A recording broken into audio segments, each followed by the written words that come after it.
Assalamualaikum warahmatullahi wabarakatuh. Perkenalkan, nama saya Rindiani dari kelas SIB, jurusan Sistem Informasi.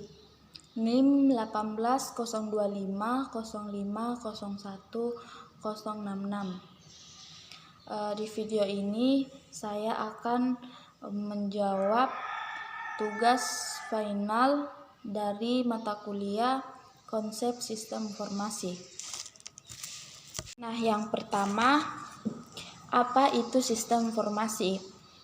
Sistem adalah himpunan dari elemen-elemen yang berinteraksi satu sama lain untuk mencapai tujuan dari sistem.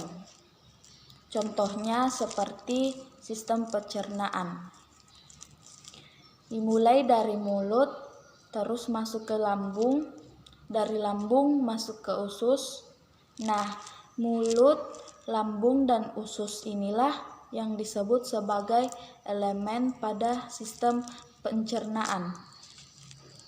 Nah, apabila dari 3 elemen tersebut bermasalah, maka dapat dipastikan sistem tersebut akan bermasalah juga. Informasi adalah data yang dikumpulkan kemudian menjadi sebuah informasi. Nah, sistem informasi adalah sistem yang dibentuk berupa komponen-komponen untuk mengolah data menjadi informasi guna memudahkan perhitungan dan mengefisienkan pekerjaan. Konsep dari sistem informasi. Konsep dari sistem informasi merupakan konsep bagaimana cara dari sebuah data menjadi sebuah informasi yang dimana informasi itu bisa membantu pengambilan keputusan pada suatu organisasi atau perusahaan. Nah, bagaimana konsep sistem informasi? Yaitu sebuah data yang diinput masuk ke sistem informasi. Kemudian sistem informasi tersebut melakukan sebuah proses atau memproses data-data tersebut. Dari proses tersebut diperolehlah output, yaitu berupa informasi. Yang ketiga, apa itu DIP? Data, informasi, dan pengetahuan. Yang pertama, kita ke data. Secara umum, data adalah sesuatu yang belum mempunyai arti bagi penerimanya dan masih memerlukan adanya pengolahan.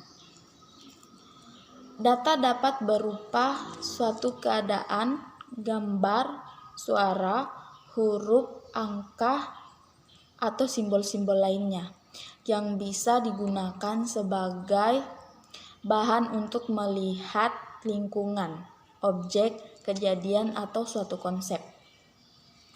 Yang kedua, informasi merupakan hasil dari pengolahan data yang dimana lebih mempunyai makna kepada penerimanya.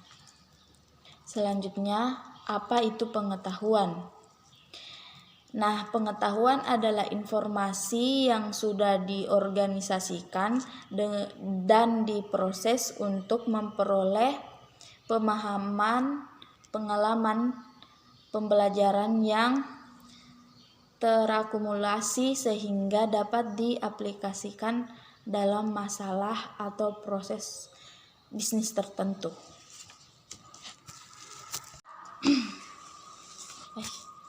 Yang keempat, komponen-komponen yang membangun sistem informasi.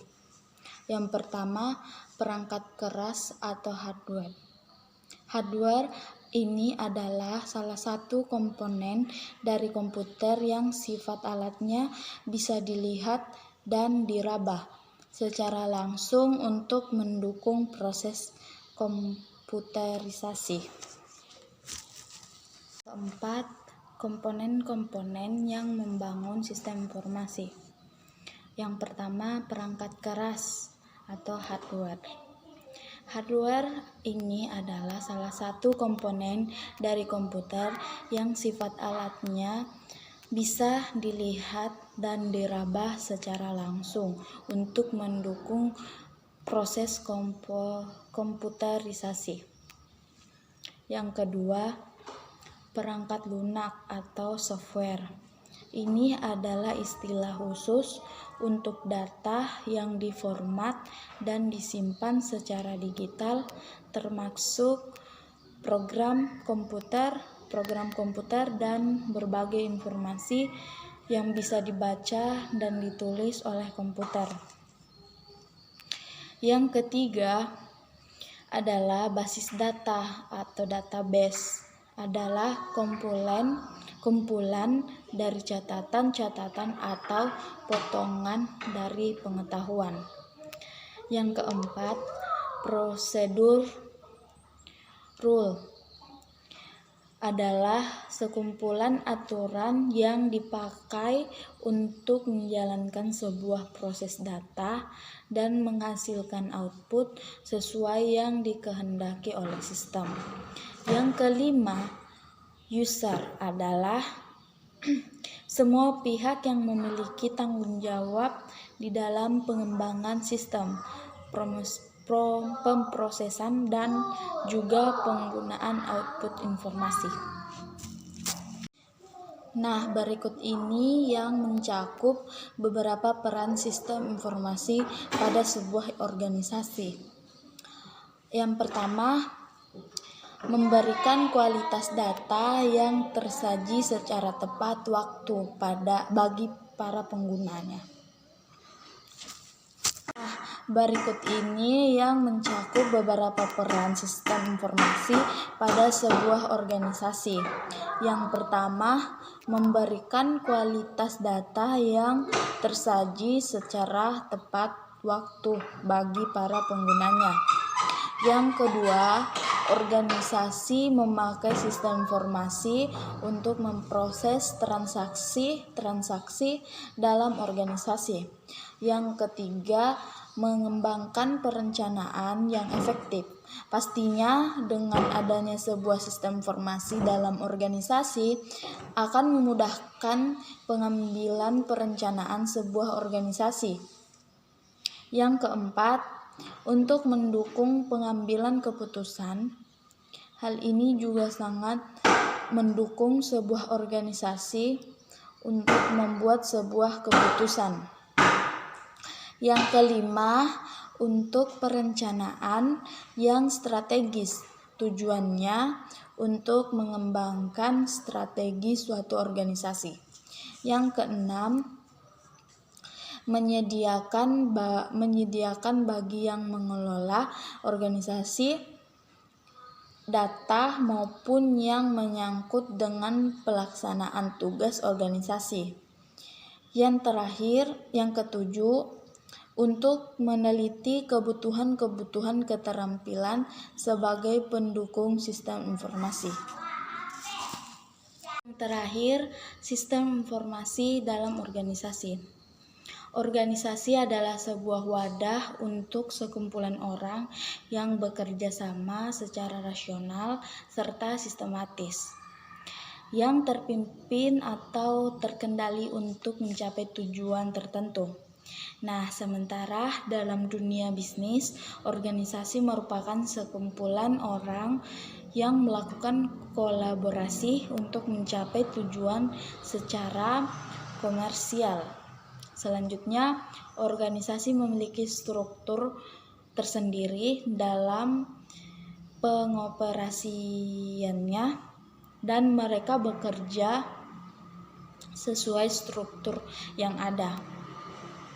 Struktur organisasi didaratkan berdasarkan unit kerja masing-masing. Nah, kerjasama antara unit kerja dalam mencapai tujuan organisasi inilah yang menjadi sistem, dan sistem ini yang dinamakan sistem pada organisasi. Sekian video dari saya. Itulah tadi beberapa jawaban dari tugas final mata kuliah konsep sistem informasi. Lebih dan kurangnya mohon dimaafkan. Assalamualaikum warahmatullahi wabarakatuh.